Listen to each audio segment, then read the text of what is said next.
Name is Jonathan Edwards, from Long Island, New York. Born in Brooklyn and currently living in Charlotte, North Carolina. So yeah, man. So growing up, had two really good parents, Everton and Tulia Edwards. My father, Jamaican descent. He has a West Indian accent that he likes to turn on and off. And then my mother, she was Panamanian. Both my parents, immigrated from here to the United States. My dad came here when he was 14 years old. My mom came here around her 20s, I believe. And they met at a church in Brooklyn, got married, had me. I was born October 31st, 1988, Halloween baby. Had a pretty good life, man, growing up, Parents did everything they could to provide. If you've listened to the podcast before, you've heard me say, like, I literally grew up watching my dad get up and go to work every single day. As a man, seeing that stuff, right? And especially as a black man seeing that stuff, it made me want to do that. It made me want to provide. It made me want to protect. There was never any bills late. My dad made sure of that. We always had food on the table. We had a roof over our head. And, he did everything, he could, and he instilled, my parents did a good job instilling good morals, discipline in the house. Also, they were, my dad was not very laid back when I was growing up, I say. He was very, very uptight. My mom was, and is, I take a lot of my personality as far as my mom is concerned, right? She's very vibrant, very, it's got a lot of style, got a lot of flair, and, added that to, I guess, my life. I'd say my dad, he taught me responsibility. He taught me hard work. He taught me discipline. My parents instilled the fear of God in me. You know what I mean? As far as just my own spiritual journey and things like that, I can attribute to them as far as coming to the knowledge that I have now. Certain things as far as how I do things and how they do things is different. You know what I mean? I've been exposed to a lot more stuff now that I'm older, but growing up, I think they gave me everything that they could possibly give. Obviously, in hindsight, you could always say, and as a parent, I'm pretty sure they think, we probably could have did this better, could have did that better. But as far as what they did, and for me and my two younger sisters, Ariel and Christy, I can't complain. I was blessed growing up.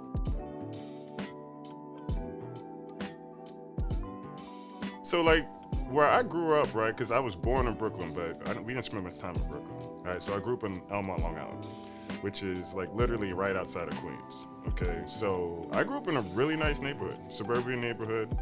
Had a lot, when I first moved to that neighborhood, it was probably, a lot of mixed demographic, a lot of, white, Hispanic, black, Indian. But as, time moved along, in that part of Long Island, a lot of black families were moving in, right? So a lot of people from the city were moving into that area.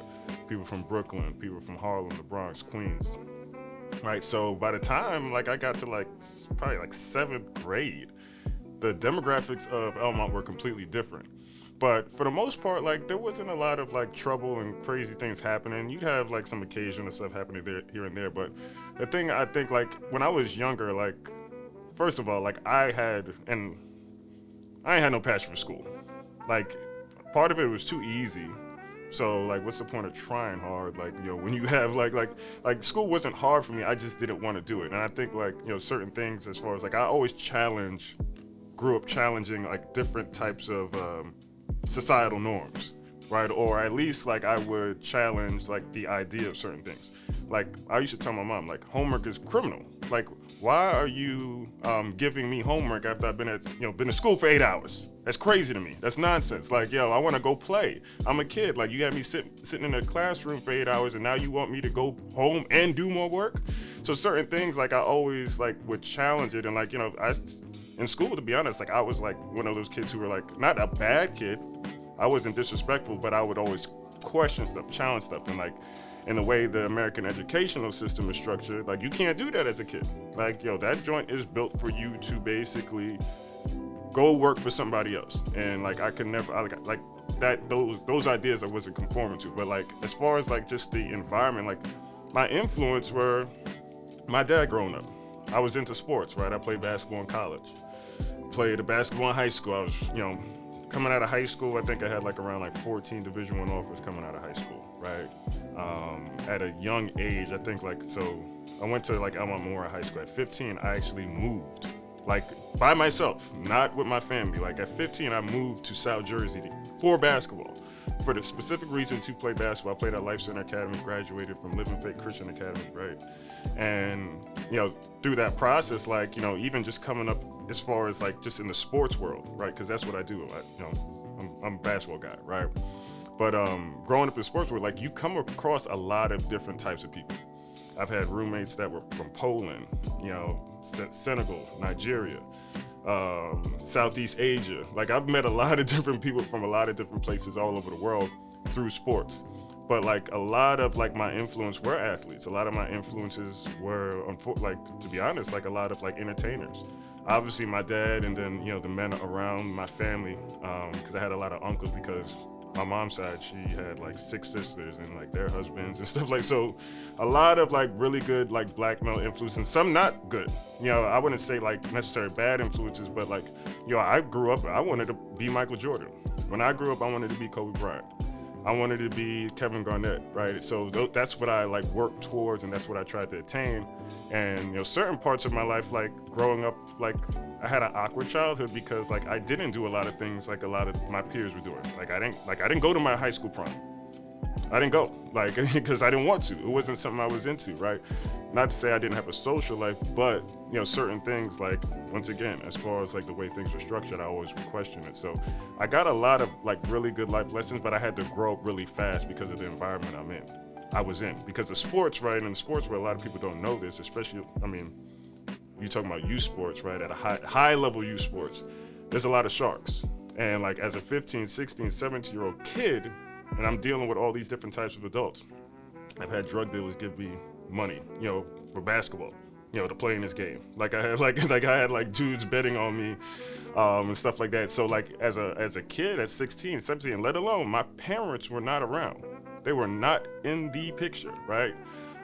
They were like there because I could call them, right? And they made sure they checked on me, but like they weren't there to like, after the game.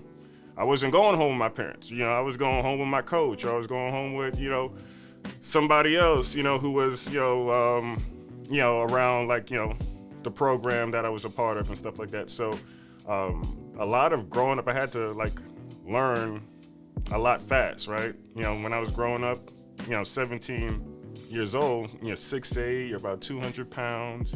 I had a goatee or whatever. I looked older. So like, as far as my relationships with women, I had like a lot of older women, and I'm once again, teenager, older women, and not knowing necessarily at the time, and then when they found out, and then like you have certain things that happen, like, they don't care even after the fact. So like, even the way I was viewing women as well, and then the hip hop music didn't help, and like a lot of the other like, vices and influence that I was getting outside of just, because once again, like I wasn't with my family, I was kind of like just out there, I was just out there just trying to figure it out. Like a lot of those experiences, like obviously helped and shape and mold me to the person I am today, which, allows me to relate to a lot of different people. But there was a lot of things that not necessarily like, like I didn't grow up in the inner city, so I didn't see a lot of, hard times, right? I didn't have like, my lights off, or I didn't grow up, in poverty or anything like that. But I did grow up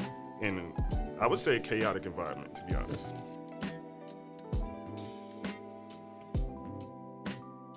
So yeah, so at that time, like, like I said, the thing is, right, when I was, playing ball in high school in South Jersey, right, my parents were in New York still. All my family, my sisters were in New York. I would go back and visit from time to time and things like that. But at that time, it didn't really register. Like, and then also like the people I was around, like I had some good people around me, but I had people also that were around me to get something out of me. I tell a lot of, I coached college, I coached high school basketball, and I coached college ball before. But I tell all the guys that I talk to, and I tell them, even me, I said like, like we have a relationship, right? But at the end of the day, our relationship was predicated on the fact that you can do something for me and I could do something for you, which in most cases, that's how relationships are in general, right? People like are friends. Like if you're friends with people who, can't help you become better or do things, right? So you understand what I'm saying. But as far as like just with my parents not being around, at the time I didn't process really like what was happening, because like at that time too as well, you're 15, 16-year-old, your body's changing, your mind is changing, you're seeing different things. And then also you have people who are coming like just like, and like I told you before, or like I said earlier, in regards to like, I had drug dealers like, giving me throwback, this when the throwback jerseys was popping, the Mitchell Ness, like, I remember one dude pulled up to the house I was at, right, because I was staying at one of my coach's house, pulled up with like a bunch of throwback jerseys trying to get me to go to, some other school. All types of crazy stuff like that. So I wasn't really like protected per se. So like a lot of stuff, like as a kid, your parents handle that stuff. If somebody come, offering you money to do this, to do that, and the third, or offering you to do different things, your parents usually are there to say like, all right, no, like, you gotta, if you want to talk to my son, you gotta talk to me. But there was no adult, right? I was the adult. You know what I mean? Like, if an older chick came up to me after a game, like literally, and this stuff happened, like there was nobody saying like, oh no, stay away from, stay away from her. Like, or like, who are you? Like, introducing yourself to my son or to my, nephew or whatever. There wasn't that, right? College coaches calling me, right? Or just like coming up to me after the game, talking to me. Usually the parents are like, they introduce themselves to the parents. There was no parents for them to introduce themselves, so I had to handle and like figure out so much stuff on my own, and all these different things, were being thrown at me. I didn't necessarily like realize I wasn't ready to handle it on my own. And then now that I'm older, like I thought about like that time in my life, and it's like, that kind of like was traumatizing a little bit. Like it was like, because especially when, and once again, if you're playing sports at a high level, you're always being criticized. You're always being like critiqued. There's always like somebody saying, oh, he's not this or he's not that, or there's somebody always kind of overestimating or overvaluing. So you always got these different, you're either being told you're the best thing ever, or you're the worst thing ever.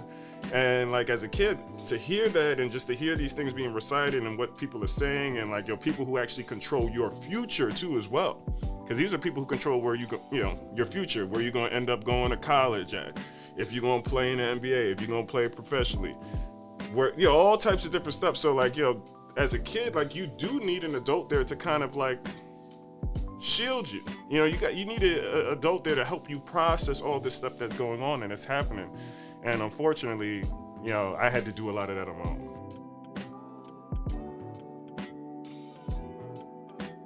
I grew up, my parents kind of, they gave me a pretty good life. We didn't have everything we wanted, but we had we got enough stuff that we wanted.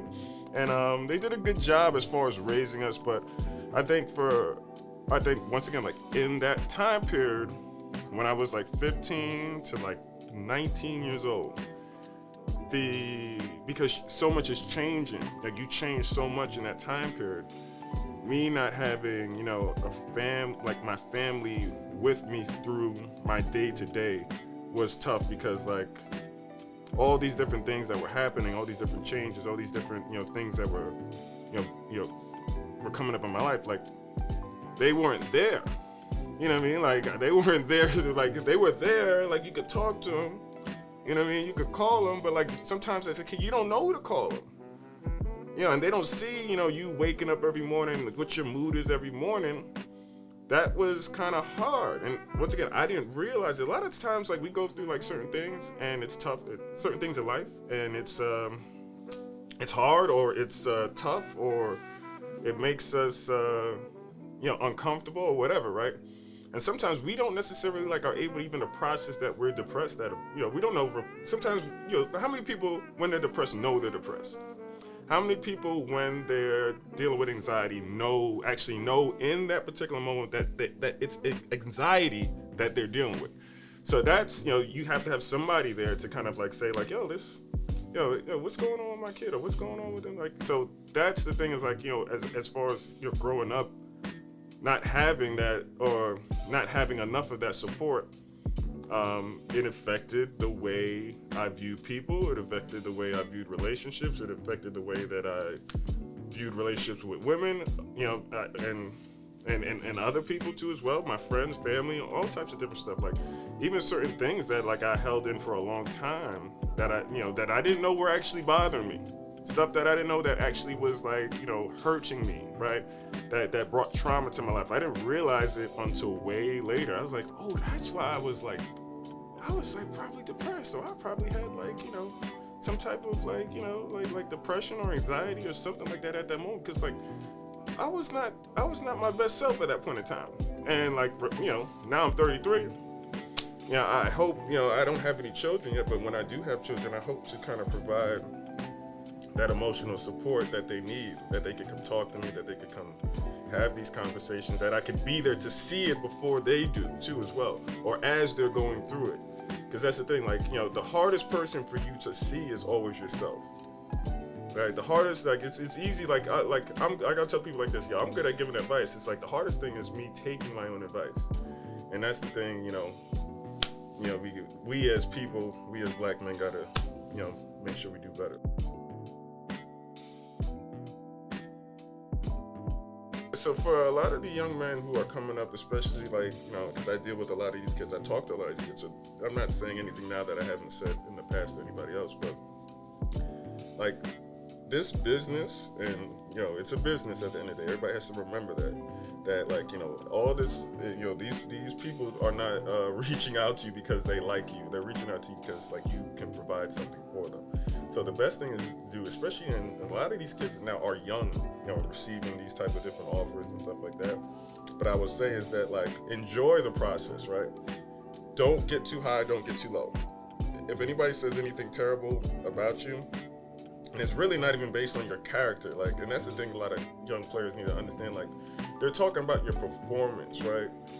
As far as what you're doing on the court or the field or whatever. It's not necessarily, like, it could feel like a personal attack, but it's not a personal attack. You have to remember, like, it's a business at the end of the day. Just like, if you were to have a job and you don't, show up to work and do what you're supposed to do, you ain't getting paid, or you getting fired, or you being depromoted, different things like that. So you have to kind of make sure you keep that in your mind. It's hard for a 15-year-old kid who, watches LeBron James every night and Kevin Durant every night, and, that's who I want to be when I grow up, right? That's what I want to, that's what I'm trying to do. Yeah, it's hard to tell a kid that, like, this is a business, man. Like, it's a business. At the end of the day, like, you are a product, and it sounds messed up, and especially to tell this to black young men, like, you're a product, right? Because, like, that kind of takes you back to, like, that plantation type of, but that's the reality of the situation, right? But it wouldn't be any different if you were, an engineer, or if you were a videographer, or if you, had a certain skill set or trade or whatever that you were excellent in. You have a certain value based on your skill set. Same thing applies to this as far as, like, the sports, right? So you have to keep that. It's not an attack on your character, when somebody says, this guy, is not all that or whatever. But the advice would be just to enjoy the game, or enjoy the process of getting better. Enjoy the process of people actually wanting you, right? To do, to perform, to play at the college level, to play at the, professional level, to do all these different things. Enjoy that process, because at the end of the day, every single player has a retirement date. 99.9% of the players do not get to decide when that date is. So enjoy that time, and just always keep that balance, right? And as far as, like, being able to manage your money is very, very important, regardless if you are in athletics or not. But especially in the black community, we talk about it all the time as far as financial literacy. Like, prepare yourself for not just 1 year or this current time, or even 5 years down the line. Prepare yourself for 25 years. Prepare yourself that your offspring will have a better life than you had, right? And that they're gonna also be able to do, have that type of, understanding, financial literacy, all those type of different things. So you just want to build a legacy of excellence, right? So if you're playing sports or whatever it is you're doing, excellence, right? You were born black. We don't talk about black excellence, but yeah, you were born black, but you weren't born excellent. Excellent is something that you have to do. You have to practice this. You have to do this, and it's a consistent choice every single day. Yeah, I was born black, but I chose to be excellent. And whatever it is that you're deciding to do, that you always got to remember